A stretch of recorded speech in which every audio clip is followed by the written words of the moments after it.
शिवसेना ठाकरे गटाच्या खासदार प्रियंका चतुर्वेदी आपल्याबरोबर आहेत।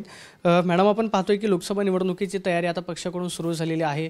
उद्धव ठाकरे सातत्याने आढावा बैठका घेत आहेत। राज्यसभेचे जे 3 खासदार आहेत त्यांना लोकसभा निवडणुकीच्या मैदानामध्ये उतरवलं जाईल अशा पद्धतीची चर्चा आहे। त्याच्यामध्ये तुमच्या सुद्धा नावाचा समावेश आहे। जर कदाचित पक्षाकडून आदेश आला तर तुम्ही लोकसभा निवडणूक लढवणार? बिल्कुल लड़ूंगी। अगर पक्ष कहता है कि लोकसभा लड़ना है तो बिल्कुल लड़ूंगी और मुझे पूरा कॉन्फिडेंस है, जनता का विश्वास भी जीतूंगी। जिस तरीके से शिवसेना ने काम किया है और उद्धव बाला साहेब ठाकरे जी के नेतृत्व में महाराष्ट्र ने देखा किस तरीके का एक अच्छे नेतृत्व में हमने कोविड जैसी बड़ी बीमारी को मात दी है, तो और उसके बाद हम देख रहे हैं कि ये असंवैधानिक सरकार ऐसे काम कर रही है जो सत्ता में बने रहने का है, जनता का कोई काम नहीं कर रही है। तो अगर पार्टी से आदेश आता है तो बिल्कुल हम सब शिवसैनिक डटे हुए हैं कि इनको जवाब दें। श्रीकांत शिंदेंनी आदित्य ठाकरेंवरती टीका केलेली आहे। सातत्याने ते आदित्य ठाकरेंवरती टीका करताना आव्हान देताना पाहायला मिळतात। ते असं म्हणतात की जर तुमच्यामध्ये दम असेल तर त्यांनी कल्याण डोंबिवलीमध्ये येऊन लोकसभा निवडणूक लढवावी। थेट आदित्य ठाकरेंना आव्हान देतात। मैं तो कहती हूँ ये उनका मानसिक दिवालियापन है। उन्हें सवाल का तुम हो कौन। मैं याद दिलाना चाहती हूँ श्रीकांत शिंदे को कि उनके पिताजी को टिकट देना कॉरपोरेशन से लेकर एमएलए तक उनके वो लोग हैं। वो लोग हैं जिन्होंने आपको पहला एमपी का टिकट दिया था।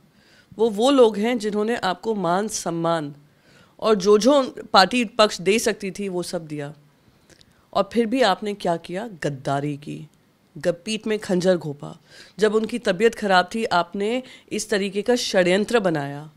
देवेंद्र फडणवीस जी के साथ मिलकर ये षड्यंत्र रचा। आप सूरत भागे और आप आज कुछ नहीं है, बस दिल्ली की कठपुतली बनकर रह गए हैं। तो आप जब आह्वान देते हैं ना, हंसी आती है। पूरा महाराष्ट्र आप पर हंसता है और महाराष्ट्र कहता है कि ये वो लोग किस मुंह से बोल रहे हैं जिन्होंने पार्टी का पक्ष तोड़ने का काम किया, जिनको सब कुछ मिला फिर भी इन्होंने गद्दारी की। तो वो कुछ कम ही बोलें तो ज़्यादा ठीक रहेगा। मात्र कल्याण डोंबिवली मतदारसंघामध्ये भाजप तयारी करते आणि तिथं श्रीकांत शिंदेंनाच तिकीट मिळेल की नाही अशा पद्धतीची सुद्धा चर्चा आहे। भाजपच त्या मतदारसंघामध्ये श्रीकांत शिंदेंना हरवेल अशा पद्धतीच्या सुद्धा चर्चा राजकीय वर्तुळामध्ये केल्या जातात।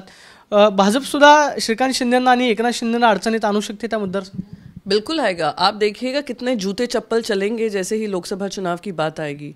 आप असेंबली के चुनाव में भी आप देख लीजिएगा, जूते चप्पल चलेंगे, क्योंकि वहाँ पर जो चल रहा है, रोज़ अनुराग ठाकुर आकर कल्याण डोंबिवली में कैंपेन करते हैं।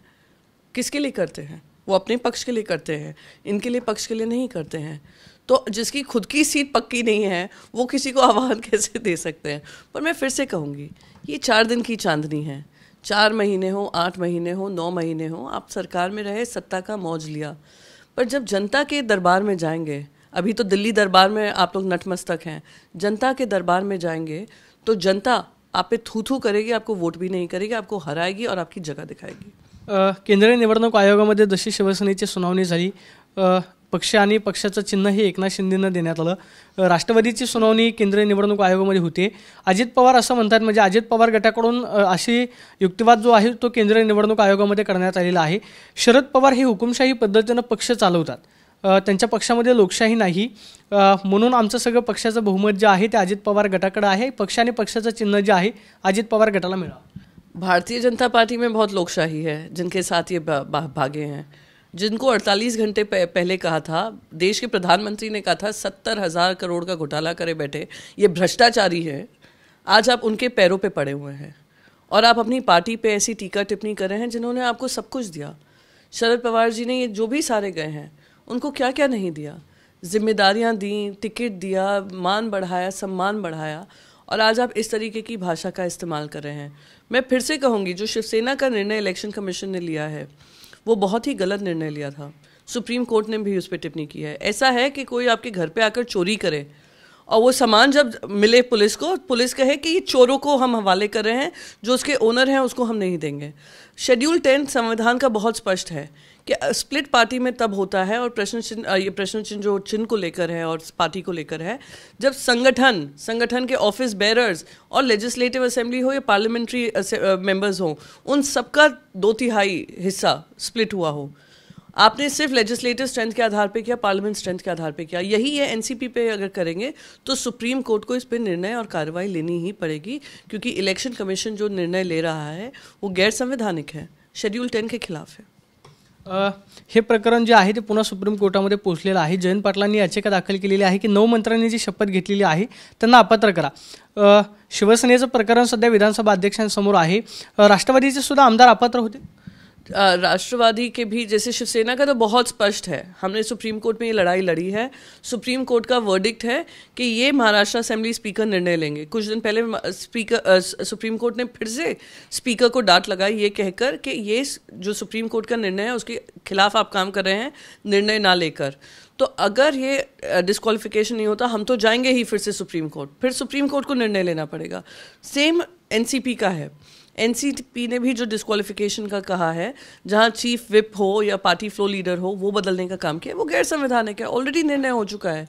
अगर इसके विरुद्ध काम होता है तो उनके पास भी सुप्रीम कोर्ट का दरवाजा है, वो खटखटाएंगे। अंजली दमाने यांनी पुन्हा एकदा छगन भुजबळांवरती आरोप केलेले आहेत. भ्रष्टाचाराचे पुरावे घेऊन ते परत न्यायालयामध्ये जाणार आहेत की या सगळ्या प्रकरणाची चौकशी. अंजलि दमानिया जी ने काफ़ी सालों से ये लड़ाई लड़ी है छगन भुजबल जी के भ्रष्टाचार के खिलाफ, और उनके हिसाब से उनके पास सबूत हैं और जो भी हैं वो कोर्ट में जाएंगी, उनके खिलाफ ये लड़ाई लड़ेंगी। तो उम्मीद है कि जो सच्चाई है जनता के बीच में आएगी। और छगन भुजबल भी वो हैं जिन्होंने काफ़ी समय जेल में बिताया है। छगन भुजबल जी वो हैं जो शरद पवार जी को मानते थे पर रातों रात अजीत पवार जी के साथ हो गए हैं।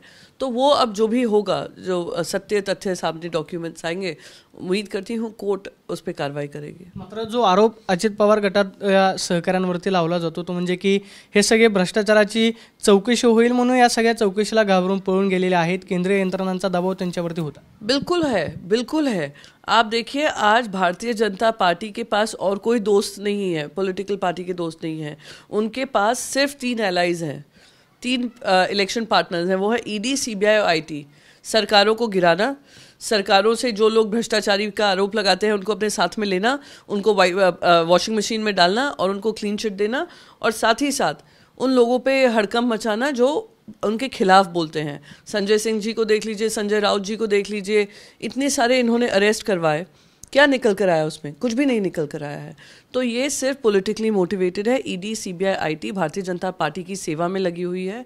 और 2024 में जब ये सरकार बदलेगी और भारतीय जनता पार्टी सत्ता से बाहर निकलेगी, मैं आपको यकीन दिलाती हूँ कि हम लोग जब सत्ता बनाएंगे, हम ईडी, आईटी, सीबीआई को जिस तरीके से इंडिपेंडेंट थी उसको फिर से इंडिपेंडेंट बनाएंगे।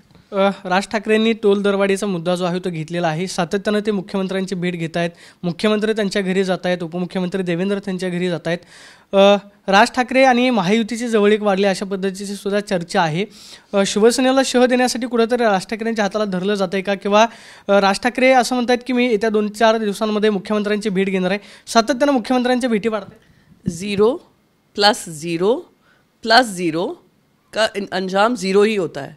तो ये कितनी भी महायुति बन जाए, जनता देख रही है कि ये जो मौका परस्त लोग हैं, जो अवसरवादी लोग हैं, एक साथ हो गए हैं सत्ता के लालच में, और जनता का कोई काम नहीं हो रहा है। आप अस्पतालों को देख लीजिए, आप हर तरीके से देख लीजिए, जो बिजनेसेस है, कारोबार है, महाराष्ट्र से हटकर गुजरात जा रहे हैं, घाटकोपर में गुजराती साइन बोर्ड्स लगने लग गए हैं।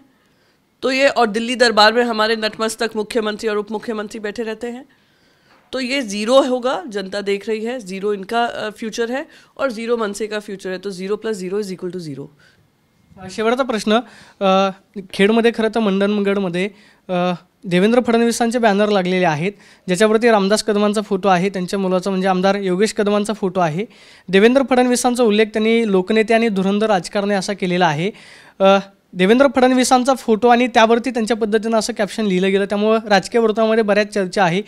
जे रामदास कदम आणि योगेश कदम सध्या एकनाथ शिंदेकडे आहे. वो एकनाथ शिंदे जी के बाद वो शायद देवेंद्र फडणवीस जी के पास जाएंगे।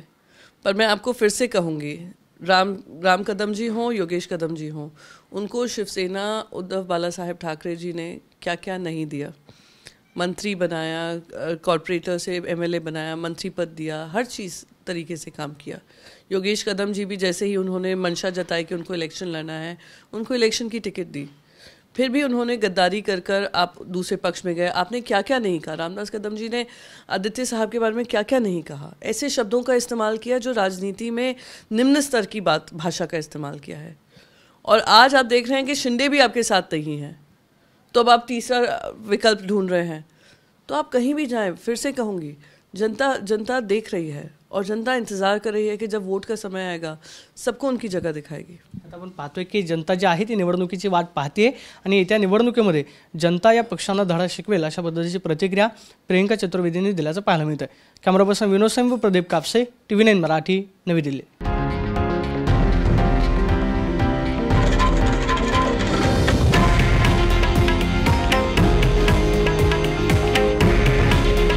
हे आहे देशातील नंबर 1 न्यूज नेटवर्क आणि आपण पाहत आहात TV9 मराठी।